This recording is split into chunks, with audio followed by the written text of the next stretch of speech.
quero agradecer muito a presença de vocês aqui hoje e dizer que vocês são muito importantes para que a ABCEM consiga atingir o objetivo a que ela se propõe, que é levar informação e conscientização e apoio sobre a esclerose múltipla. Então vocês são todos mais que bem-vindos aqui. Espero que essa seja a primeira de muitas outras vezes que a gente se encontra.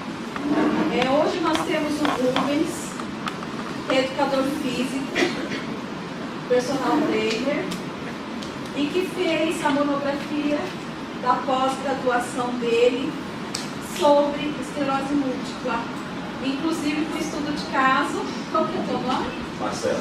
Com o Marcelo, que está aqui presente. Muito obrigada, Marcelo, pela presença também. Rubens, muito obrigada mais uma vez. E agora, vocês. Bom dia para vocês. Bom dia. Me chamo Rubens, sou professor de Educação Física.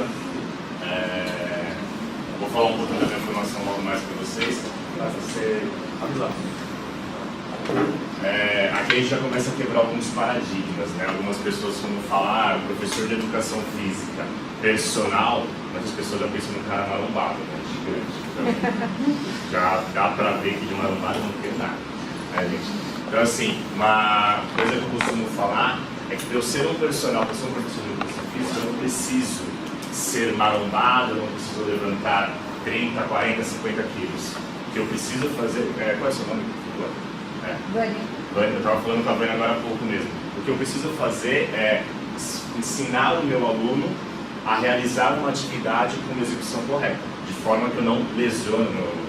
Então eu não preciso necessariamente, para que o meu aluno levante 100 quilos, eu levantar 100 quilos nessa sobrecarga. Então eu vou ensinar o meu aluno a levantar os 100 quilos de uma forma correta, senão ele se machuca. Tá? Então a gente já quebra um paradigma com relação a essa visão de que personal ou professor de educação física tem que ser marombado ou qualquer outro do tipo.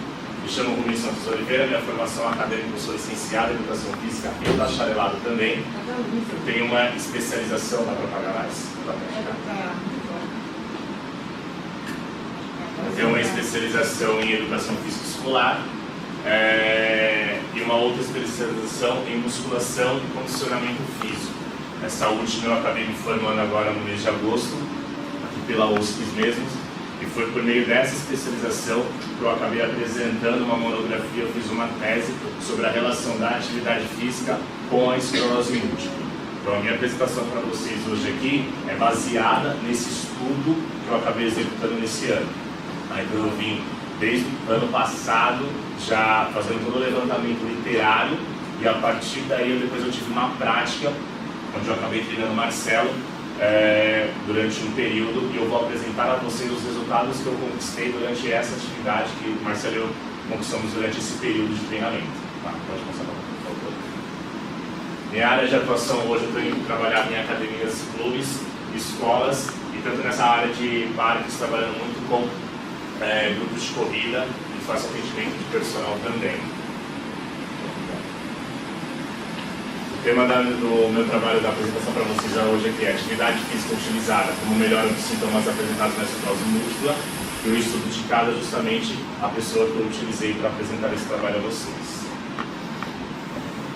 Por que eu comecei, que eu procurei trabalhar com a esclerose múltipla? Qual foi a minha dificuldade? Marcelo e eu nós trabalhamos juntos há cerca de 4 anos.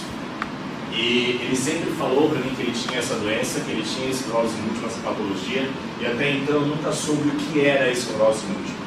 Meu convívio com ele começou a fazer despertar algumas percepções que eu tinha com relação a ele, que eram características dele. Então ele andava e em um simples caminhar eu percebi que ele desequilibrava.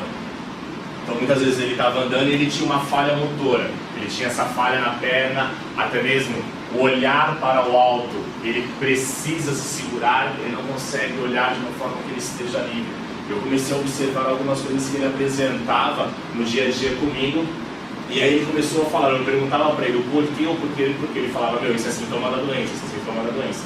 E até então eu não entendi o que era a esclerose múltipla. E a partir daí, eu comecei a pesquisar o que era a esclerose múltipla. Eu fiquei muito decepcionado, porque quando você começa a procurar literaturas voltadas para essa patologia, você não encontra. Primeiro que você não consegue definir da onde vem, o que causa a esclerose. Isso é uma grande dificuldade que a área medicinal ainda não conseguiu despertar, né? Ter um porquê definido.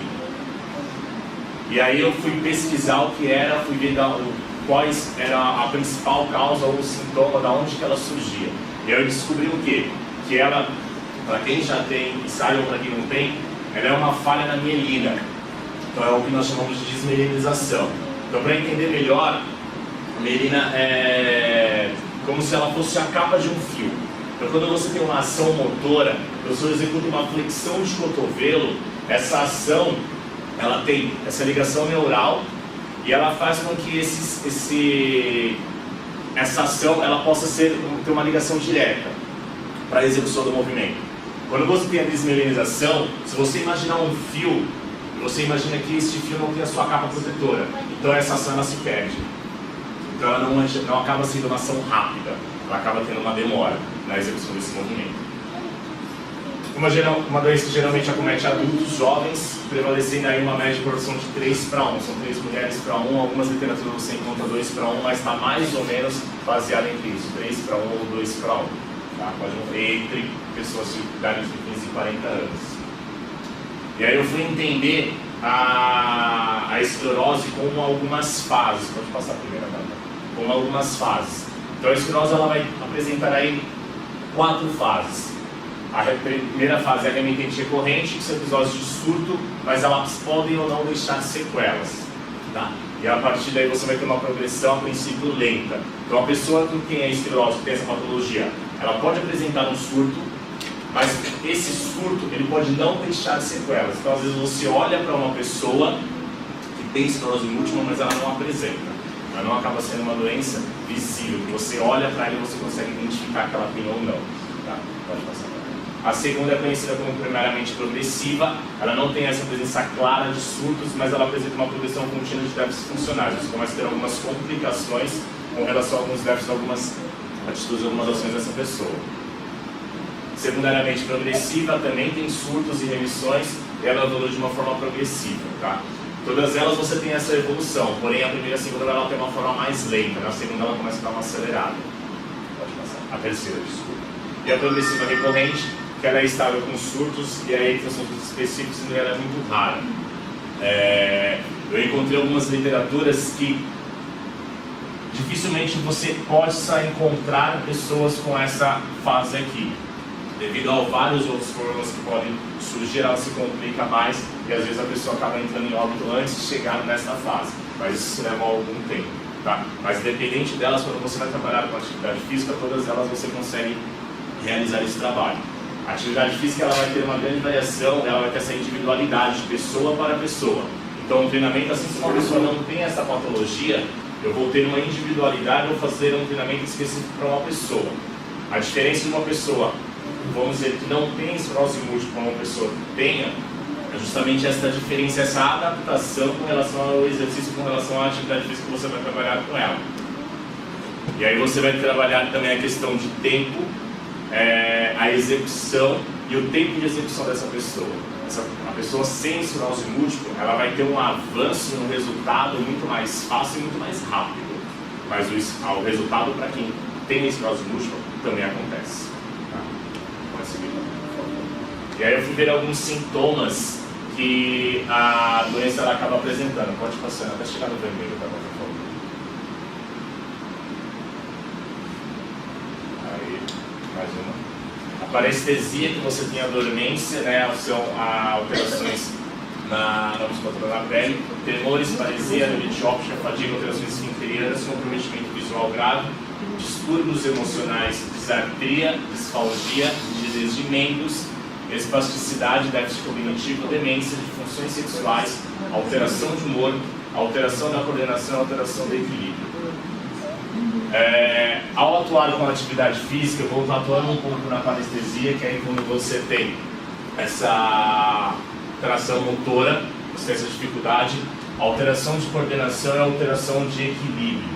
que é onde a gente vai trabalhar com atividade física justamente para que a gente possa fortalecer a musculatura de uma pessoa que tem a esclerose múltipla, para que você possa principalmente diminuir ou fortalecer a musculatura para que ela evite essas alterações aqui, para que ela melhore a sua coordenação, para que ela melhore o seu equilíbrio. Tá? Rigidez de membros, você apresenta também, mas você também consegue ter essa melhora a partir do momento que você consegue trabalhar muito com o alongamento. O próprio Pilates ajuda muito, que você vai trabalhar a questão da flexibilidade e alongamento do paciente. Pode ser. O objetivo do meu trabalho foi realizar um programa físico-funcional e o indivíduo com esclerose múltipla é analisar os seus resultados fomentando a prática de atividade física para melhorar os sintomas causados por essa patologia. Então é fazer com que uma pessoa com esclerose múltipla, atividade física, faça esse período, eu mostro os resultados de melhora e fomentar, fazer com que essa pessoa tenha essa ciência do quanto a atividade física é importante para ela. Não só a atividade física, mas também como um acompanhamento de outros profissionais. E aí a gente entra com a área do fisioterapeuta, com a área do psicólogo, dos profissionais que podem fazer esse trabalho multifuncional.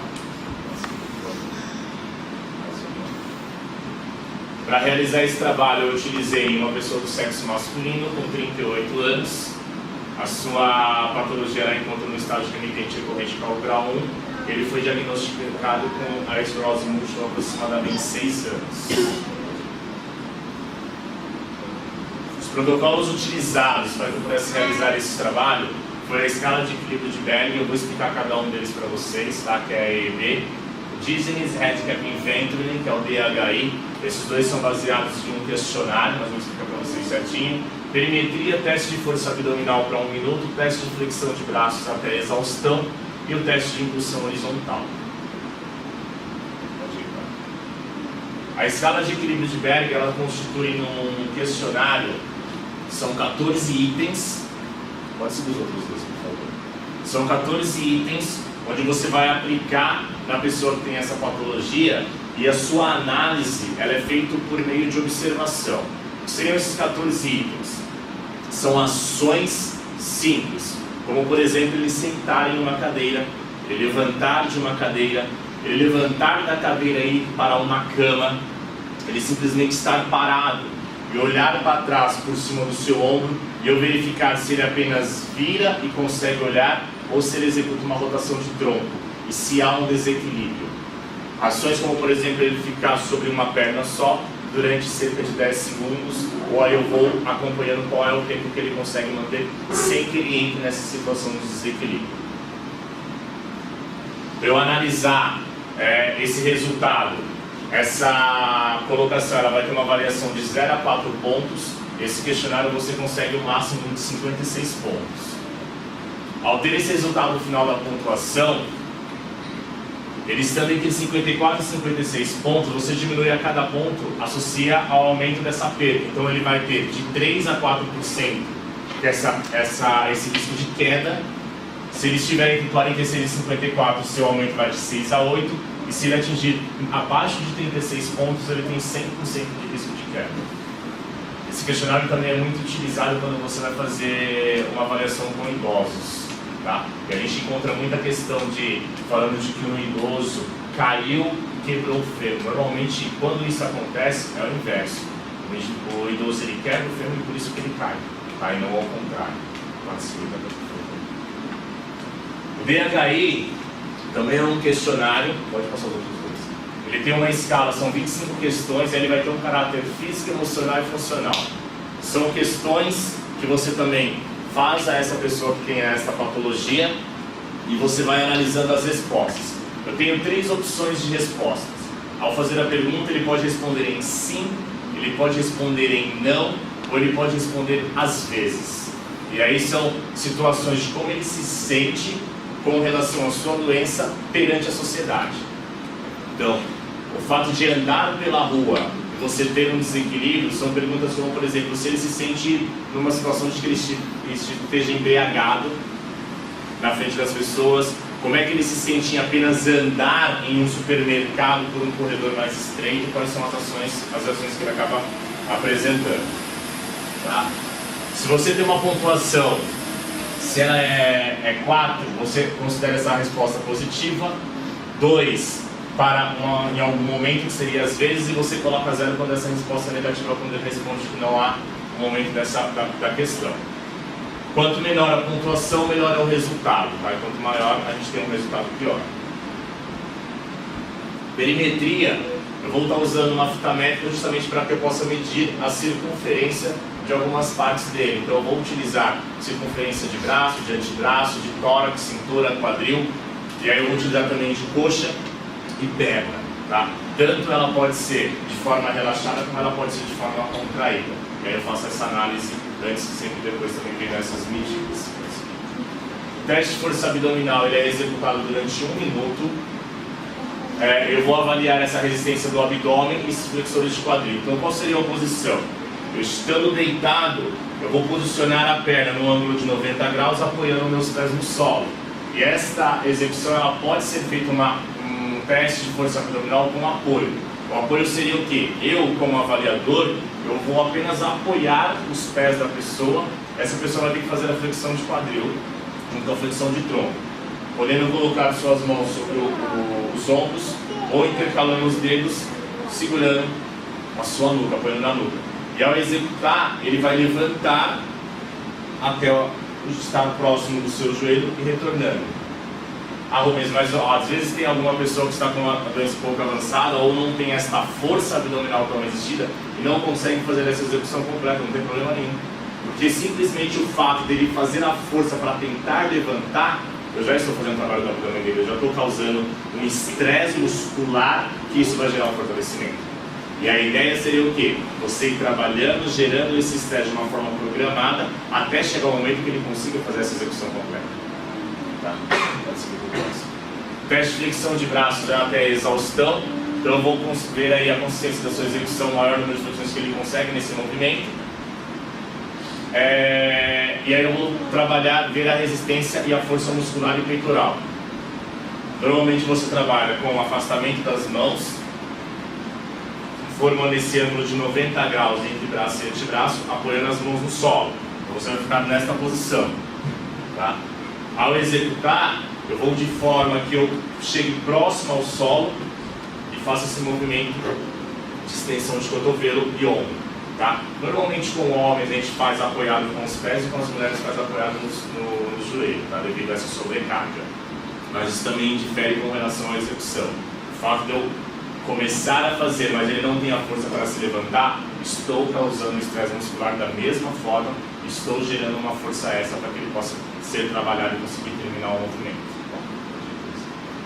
Teste de impulsão horizontal, eu vou estar, ao realizar esse teste, eu vou estar analisando a força de membros inferiores. Vou determinar uma linha onde ele vai fazer um salto e nesse momento ele faz flexão de tornozelos, flexão de joelho e flexão de quadril.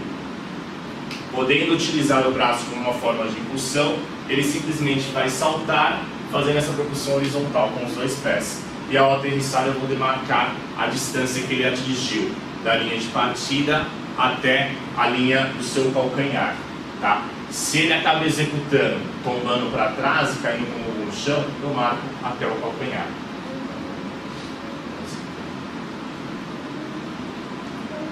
Programa de treinamento realizado, todos esses testes que eu acabei de falar para vocês, eu executei com o Marcelo. Gente, desculpa, eu não conheci ele como Marcelo, eu chamando ele de Scooby, então eu vou falar Scooby. Tá? Então, eu realizei com o Scooby todos esses testes antes de eu iniciar o treinamento com ele. Foi feito um treinamento durante 8 semanas, que dá aproximadamente aí 2 meses. E nesses 2 meses foram realizadas 28 sessões de treinamento. Ele chegava a realizar em torno de 3 a 4 vezes por semana essas sessões, com exercícios monoarticulares e multiarticulares. Então são exercícios que eu utilizava em algumas situações apenas uma articulação, ou dependendo eu utilizava várias articulações ao mesmo tempo para realizar esse exercício. E após esse período de 8 semanas, todos esses testes foram reaplicados nas mesmas situações. Com ele, no caso, eu acabei utilizando inclusive o mesmo horário de que eu realizei os testes. Porque existe sim essa questão de mudança de resultado. Se você realiza um teste, por exemplo, pela manhã, e depois você vai aplicar esse reteste durante a noite.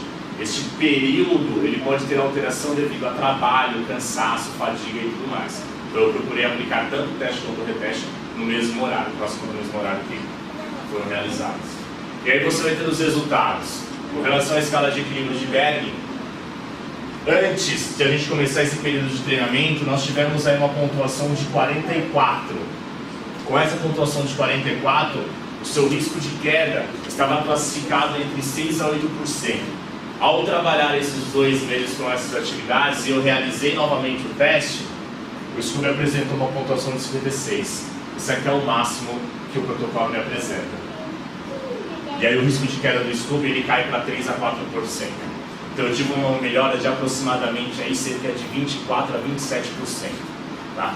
Fazendo os mesmos testes. Então teve uma situação, por exemplo, para ele se sentar em uma cadeira, ele utilizava o apoio das mãos. Então ele apoiava as mãos e sentava. Para levantar a mesma coisa, ele apoia e se levanta. No final, a execução dele não teve apoio, não teve auxílio das mãos. Ele conseguia sentar e se levantar, sem ter esse suporte. Tá? Pode mudar, por favor. Diseresidade capivete ao DHI, aqui eu tenho o resultado total de todo o teste das 25 questões. Ele apresentou, antes do treinamento, 52 pontos, que é uma pontuação alta, e só lembrando que quanto menor a pontuação apresentada, melhor é o resultado. Então aqui eu também tive uma apresentação, uma melhora ao realizar e reaplicar esse teste também, só que aqui já é um teste, já são questionários, são perguntas, diferente do primeiro, que são ações que ele tem que estar executando. Pode mudar. E aqui eu vou ter o resultado parcial. As 25 questões, elas apresentam aspecto físico, funcional e emocional. Se a gente analisar aqui, ó, a parte do pré-programa que é antes de eu aplicar o treinamento, fazendo essa divisão, ele apresentou uma pontuação de 20 pontos nas questões de aspecto físico, 20 na questão de aspecto funcional e 12 na emocional. Após esse período de 2 meses, eu tenho uma melhora de 20% aproximadamente, uma melhora de aproximadamente 30% e uma melhora de 50%. Então eu tenho esse valor diminuído. Então houve melhora também nesse teste aqui. Pode passar por favor. Com relação à perimetria, eu fiz a divisão aqui, apresentando a perimetria da parte superior. Então tórax, cintura esquerdo, braço direito e antebraço esquerdo. Aqui eu não fiz, não tirei a circunferência com o membro contraído, tá? Com a musculatura contraída. Todas elas foram relaxadas. A gente teve uma pequena alteração com relação ao braço esquerdo. Nós tivemos aqui uma melhora com relação ao tórax e à cintura. O que pode ter gerado isso daqui? A questão postural do Scooby, ele tem uma postura curvada. O fato dele trabalhar, dele fazer esse trabalho resistido, que seria no caso a musculação que foi apresentado, eu consegui fazer com que ele tivesse uma melhora da sua postura. Isso consideravelmente pode ter afetado com relação ao seu tórax e à sua cintura. Tá? Pode mudar, por favor. Continuando na perimetria aqui é a análise dos membros inferiores, então vou ter quadril, coxa direita, coxa esquerda, perna direita e perna esquerda. Observe aqui, ó, que a circunferência ela diminuiu com relação à coxa direita e à coxa esquerda. O que isso aqui pode gerar? Perda de gordura, pode apresentar perda de gordura ou inclusive perda de massa magra. Ele pode ter perdido também musculatura. Tá? Vou ter essa análise perfeitamente clara se eu realizar uma biópsia com relação à musculatura. Só que esse teste não foi feito. Só que aí mais pra frente vocês vão perceber que eu vou mostrar um outro teste para vocês, que o que a gente percebe é que mesmo com a perda com relação à sua circunferência, ele analisou um resultado positivo. Tá? A perda de musculatura é melhor, né? Então, mas aí quando você tem essa perda da musculatura, isso pode ter uma fadiga também. Pela fadiga. Tá? Pela fadiga. Até mesmo porque o Scooby ele não praticava atividade física. Tá? Só que ele também pode perder aí um pouco de gordura na hora de você tirar tanto a perimetria quanto o trabalho do adipômetro. Mas não é bom perder a musculatura. Tá, mas qual que é o seu nome? Desculpa. Manusquinha. Como?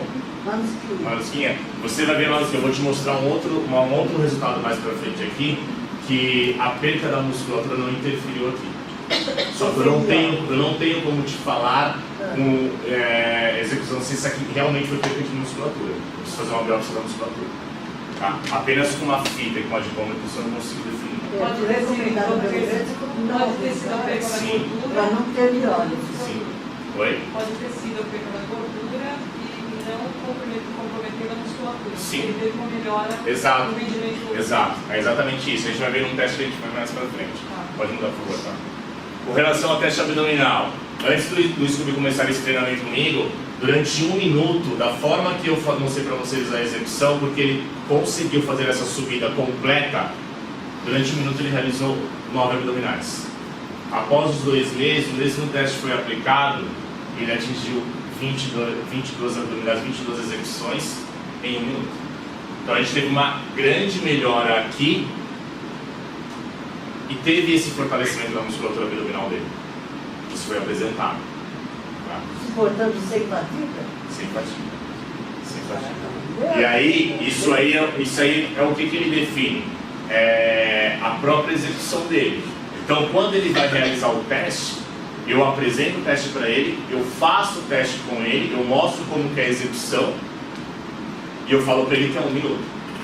E aí, é ele que vai determinar a velocidade que ele vai executar. Se ele começar numa velocidade mais rápida e ele cansou, ele fadigou, ele tem 1 minuto para terminar. Ele fadigou, ele para, descansa e continua dentro de 1 minuto. E isso também vai ser anotado. Eu posso anotar que durante 1 minuto ele teve descanso. E no reteste eu vou analisar se ele teve descanso ou não. Se por exemplo, volta por favor. Se, por exemplo, no 1 minuto, ele atinge 9 abdominais, fadigando e tendo que descansar, e durante os 2 meses após ele atinge as mesmas 9 abdominais, só que ele não descansou, eu tive melhora. Sem dúvida. Eu tive melhora. Porque no primeiro teste ele teve um período de descanso, no segundo não. Numericamente você falando, não teve melhora no resultado, mas eu anoto que ele teve a fadiga, ele precisou desse tempo. Ah, então, isso são tudo questões de observações que vale a pena você anotar para você ver esse resultado. Tudo bem? Pode mudar, por favor, tá? Aí, tá ótimo. Com relação ao teste de flexão de braço até o momento de exaustão, diferente do abdômen que eu determino um período de 1 minuto, a flexão de braço eu não determino o período, eu determino a fadiga. Então, ele executou e ele não conseguiu levantar, ele não suporta. Ou ele desceu de uma vez, ele fatigou. Aí eu eu paro o teste. E aí pode levar 1 minuto, pode levar 2, 5, 30 segundos, 10 segundos, o tempo não interfere. Tá? Neste caso, eu vou analisar a questão da execução. Então, o pré-treino ele executou 10 flexões até ele fadigar, e após os 2 meses ele executou 14. Tá? Se você ver numericamente, o avanço é pequeno, são apenas 4 flexões, mas 4 flexões para uma pessoa que não tem uma resistência muscular e que apresenta patologia, é uma quantidade considerável de repetições. A fadiga nossa é de Sim. do tronco executado. Sim. E ela acontece de uma forma muito mais rápida. Não é? O estresse muscular que você acaba gerando, até mesmo porque você não tem esse retorno na mielina. Sim, porque ela também pode gerar essa fadiga. A fadiga ela pode ser não apenas muscular, apenas você não tem essa ligação e você consegue gerar esse estresse, e até mesmo para você ter o peso. Às vezes a pessoa pode não ter força, não apenas a resistência muscular, ela não tem força para se levantar. Fora essa resistência muscular, também é trabalhado outras formas da inflamação chegar. Essa é a questão de força para você trabalhar. Você trabalha durante um período dessa resistência para você criar essa resistência muscular. Após esse período, você vai estar trabalhando um pouco de força. Tá? Mas isso é um planejamento quando você trabalha com atividade física que tem que ser executado. Não são só os testes. Não é apenas o teste. Você tem um período, você tem um teste, e nesse período de teste, desses 2 meses, eu acabo dando vários estímulos diferentes para eu estar desenvolvendo essa resistência, essa força muscular. Tudo bem? pés de impulsão horizontal, conforme eu disse a vocês, eu vou determinar a linha utilizando o auxílio dos membros superiores, ele vai estar fazendo essa transposição para frente. Antes do período de treino, o Scooby apresentou 166 centímetros da linha de partida até o final do seu calcanhar, e aí, após os 2 meses, ele apresenta aí 180 centímetros. Aí que a gente entra a questão do que eu falei com relação a eu ter diminuído a perimetria dos membros inferiores dele. Diminuiu, mas eu tive resultado. Então eu aumentei a força dos membros inferiores dele. Do equilíbrio. Tá? Por exemplo, fisiculturista. Se vocês verem um fisiculturista, os caras são extremamente definidos, grandes, eles possuem uma musculatura desenhada. Né? Sim, mas se você for ver uma apresentação de fisiculturista, ele tem que ter todo o seu corpo desenhado. Então ele tem que ter a musculatura peitoral, o abdômen tem que estar todo desenhado, os dorsais todo. Na hora dele fazer as poses, tem que ter uma apresentação bonita. Esse cara levanta peso? Não. Ele não consegue levantar. O treinamento dele é específico. Ele vai trabalhar exercícios que desenvolvam a sua musculatura para que ela possa ficar definida. E o tônus muscular, é exatamente isso. Para que na hora da apresentação ele tenha uma beleza para se apresentar. Se você olhar, por exemplo, nas Olimpíadas, os levantadores de peso, os que fazem arremesso, os caras levantavam 160 quilos, gente, de puxar e jogar para o alto. Os caras são fortes. São fortes, mas eles não têm a musculatura desenvolvida. A musculatura não é desenvolvida, a musculatura é forte. E é o que a gente precisa trabalhar ao trabalhar com o indivíduo. Ele ainda não tem que ser musculoso, ele tem que ter uma musculatura fortificada, fortalecida. Tudo bem? Pode ir, tá, por favor? E com isso, devido a todo esse período, a gente conclui o quê? Que ao trabalhar a atividade física, e nesse caso eu trabalhei o exercício resistido, o trabalho resistido, que é a musculação, durante esse período que foi de apenas 2 meses, eu tive um resultado positivo. Independente se ele perdeu a numeração com relação ao exercício da perimetria, os membros inferiores. A postura do Scooby melhorou. Ele conseguiu ter uma postura mais ereta, e isso eu tive o aumento do seu tórax e melhorando a cintura também. E de acordo com os testes realizados, que foi o EB e o DHI, eu tive a melhora com relação ao equilíbrio estático e dinâmico dele. Então todas as execuções que foram feitas, todos os testes que foram feitos e foram refeitos depois, eu tive uma melhora na hora dele sentar em uma cadeira, eu tive uma melhora na hora dele se levantar, dele transpor de uma cadeira para uma cama, dele ficar numa posição de desequilíbrio e manter o equilíbrio. Que a única forma que eu vou saber se essa pessoa melhorou o seu equilíbrio é colocando ela numa situação de desequilíbrio. Ela tem que ter essa confiança. E aí a gente acaba fazendo essa flexão, né? Oi? Flexão. Sim. Tá. Então eu vou ter todos esses testes, vou colocar a situação de equilíbrio, até mesmo um teste simples. Você colocar uma corda e a pessoa tem que andar sobre a corda. Se ela desequilibrar, ela coloca o pé no chão. Eu não coloco ele numa altura. Eu não vou colocar em situação de risco, é diferente. Eu vou colocar ele numa situação onde eu possa gerar um desequilíbrio, mas para não ter esse desequilíbrio, eu coloco ele numa situação menor, para que ele tenha confiança. Tudo bem? Muito obrigado e eu agradeço a presença. Queria agradecer a Beth pela oportunidade. Tá? A ABC eu conheci pelo site da USP mesmo, porque quando eu tive a ideia de fazer esse trabalho voltado para a esclerose múltipla, foi quando eu conheci a ABC, eu vim aqui, conversei com ela, inclusive com a Beth, com a Rosana. Tá? Isso foi uma coisa que eu questionei com ela. Literatura nacional a gente não acha, é muito difícil. A internacional tem, mas o meu inglês é péssimo. Eu demorei muito para eu conseguir fazer a tradução de um texto que eu estava utilizando. E eu tive inclusive um amigo na pós que ele teve a ideia de fazer o trabalho com esclerose múltipla, mas ele desistiu, simplesmente pela dificuldade de encontrar literatura. E aí eu comentei com ele e falei que eu não iria desistir, porque se toda vez que eu encontrar um obstáculo eu parar, não vai ter literatura voltada para a patologia. Então foi por isso que eu acabei tendo essa curiosidade ao meu amigo Scooby, ao tempo que a gente convive e trabalha junto, as dificuldades que eu via que ele apresentava durante o seu dia a dia, e aí despertei esse interesse e está fazendo esse trabalho e está conseguindo estar aqui hoje, está distribuindo, contribuindo isso com todos vocês, tá? Então, de coração, muito obrigado por vocês saírem da casa de vocês, virem aqui, disponibilizar esse sábado para estar aqui comigo hoje nesse time. Muito obrigado. Você pode nos apresentar o caminhar dele? Caminhar? Não, eu não tenho os vídeos aqui. Ele sim. Ah, ele? Por favor, venha desfilar para nós. Eu não vou olhar. Bom dia, bom dia.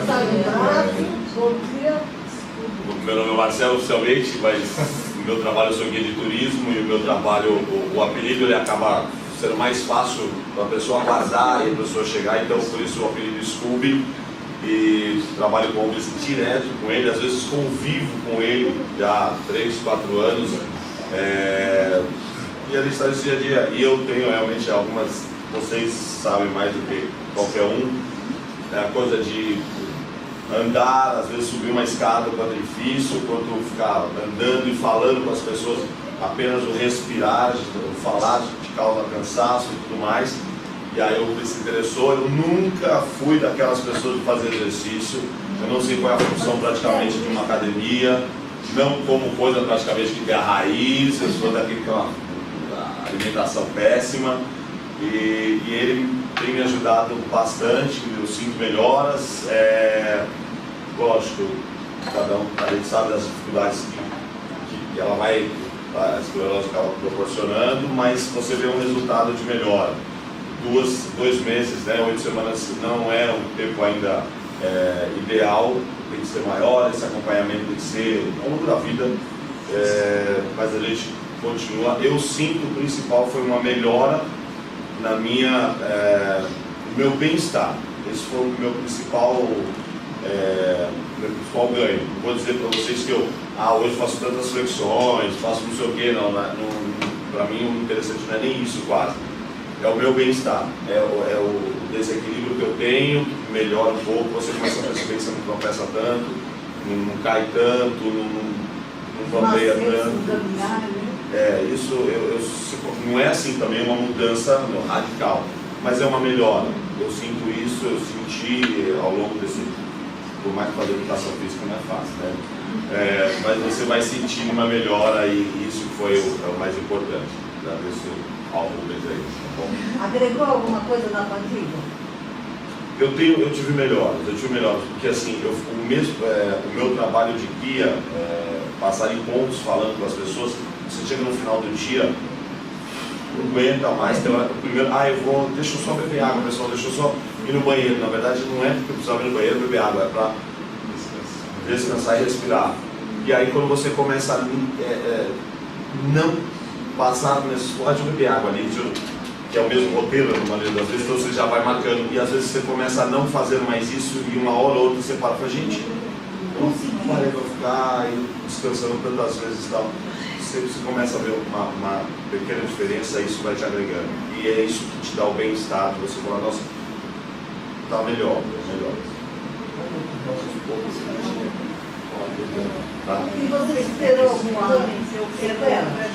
Com o trabalho dele? Eu tive superado, eu tenho lado direito horrível, na hora que eu tô assim, às vezes eu tiro o pé justamente para dar músculo físico. Na hora que eu solto, sento, ele começa a dar espasmos, né? Isso leva mais tempo para acontecer. E as dores que vem na tal vingadora, tal espasmos, eu tenho mais tempo do que era no dia a dia. Tem. Eu tenho que mostrar a igreja. Pessoal, aquela igreja, tá? Então como vai fazer? Eu falo, pessoal, não sei o que, olha aquela igreja, estou travado em alguma coisa. Eu estou sempre, não tem ponto, eu estou encostado em algum lugar. Dá uma caminhada para você, por favor. Não, vai mais você, braço direito, perna esquerda.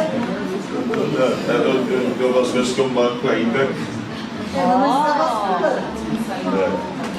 Não está vasculante.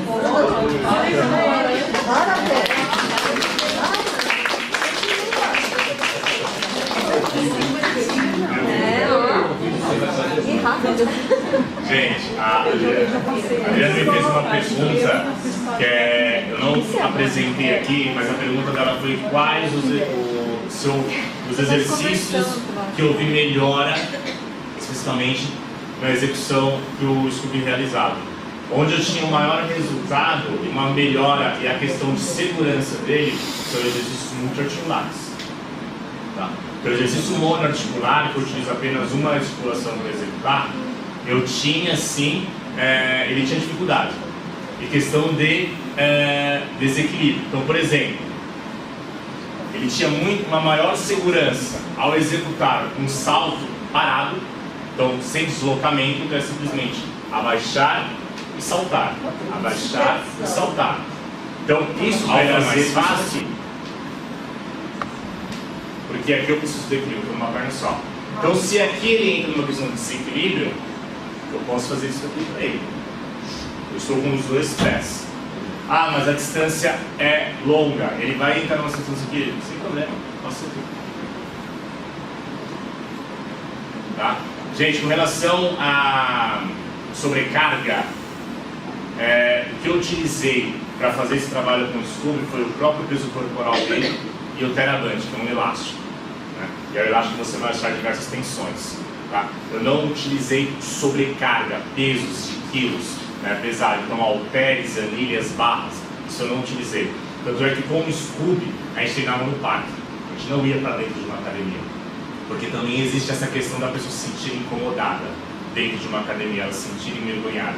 Porque você olha para o lado, você vê uma pessoa teoricamente normal levantando um halter de 5 quilos, você não consegue levantar de 1 quilo. Então isso pode gerar um constrangimento para a pessoa na hora de executar esse e desistir da atividade física, tá? E desistir, tá? Eu vou adiantando a vocês, gente.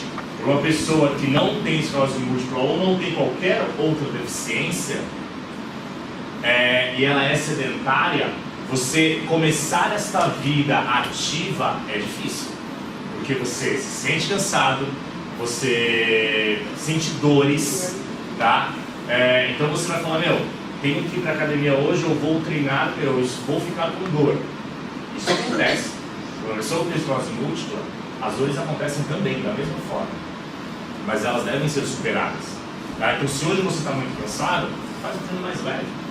Não tem problema. O que vocês têm que entender a importância de vocês realizarem a atividade física.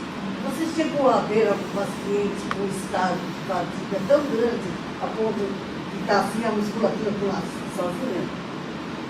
Com esclerose múltipla? Não, com esclerose múltipla não. A única experiência que eu tive com relação à atividade física foi com isso.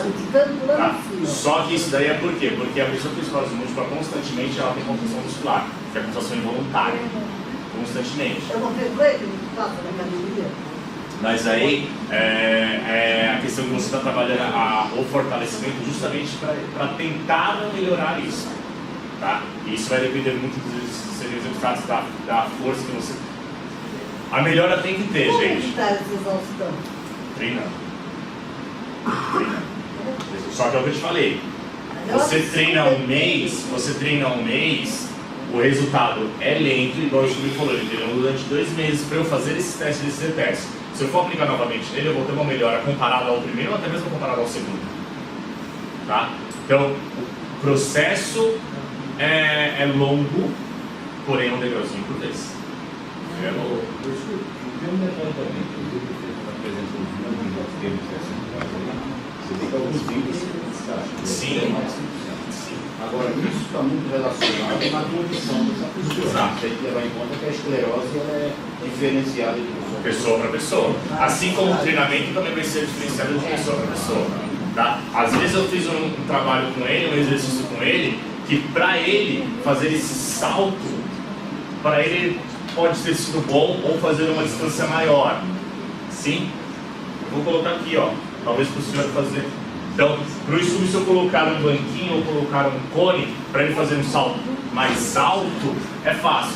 Se o senhor não consegue fazer um salto mais alto, eu coloco uma régua. Eu coloco uma régua no chão, gente. Eu coloco uma fita no chão, um esparadrapo.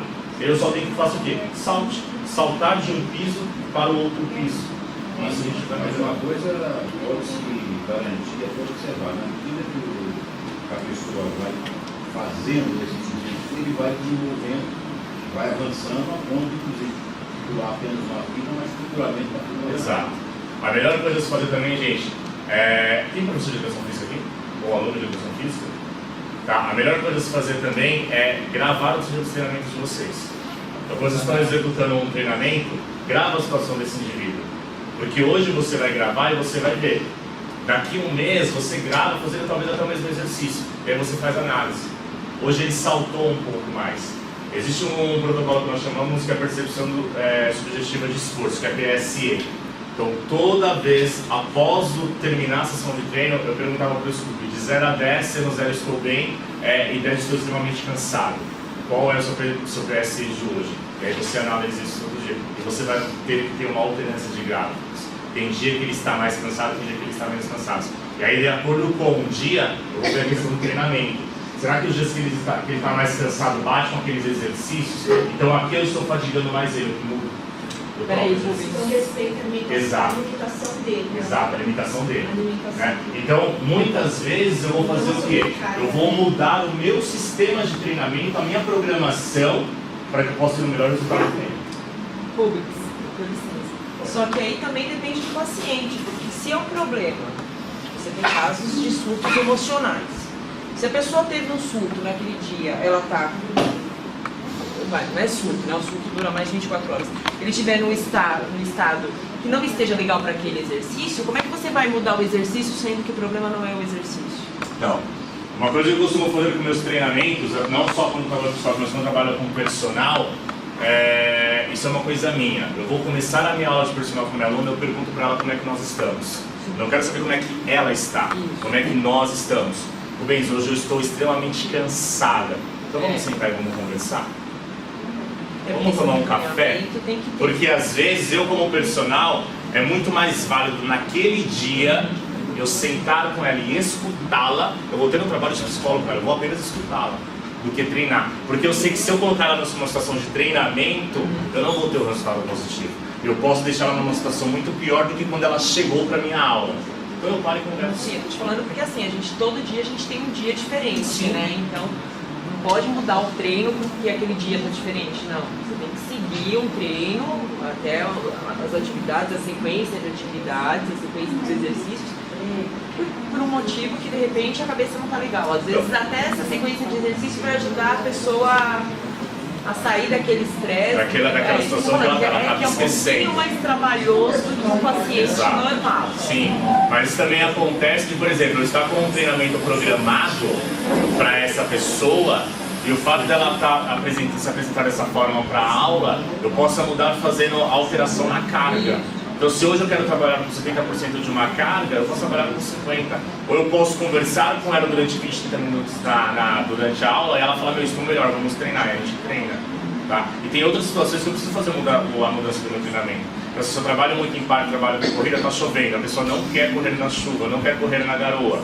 Eu vou fazer um treinamento numa área coberta. Mudo completamente. O importante é a constância e sim, não... Isso, exato. Então assim, no caso eu vou ter cartas na manga. Eu não posso todo dia acordar hoje e falar assim, bom, hoje eu vou treinar com o Scooby, o que eu vou fazer hoje? Não dá para eu querer receber uma luz, não. Todo esse treinamento ele tem que ser prescrito antecipadamente. Vai acontecer de uma situação hoje, eu chegar, ele falar, meu, não estou bem, e eu falar, meu, me dá 5 minutos. Que eu posso fazer para poder mudando baseado nos objetivos que eu tenho, tá? Não é se hoje eu quero trabalhar membros inferiores e ele não dá eu tenho que ser flexível com relação à individualidade.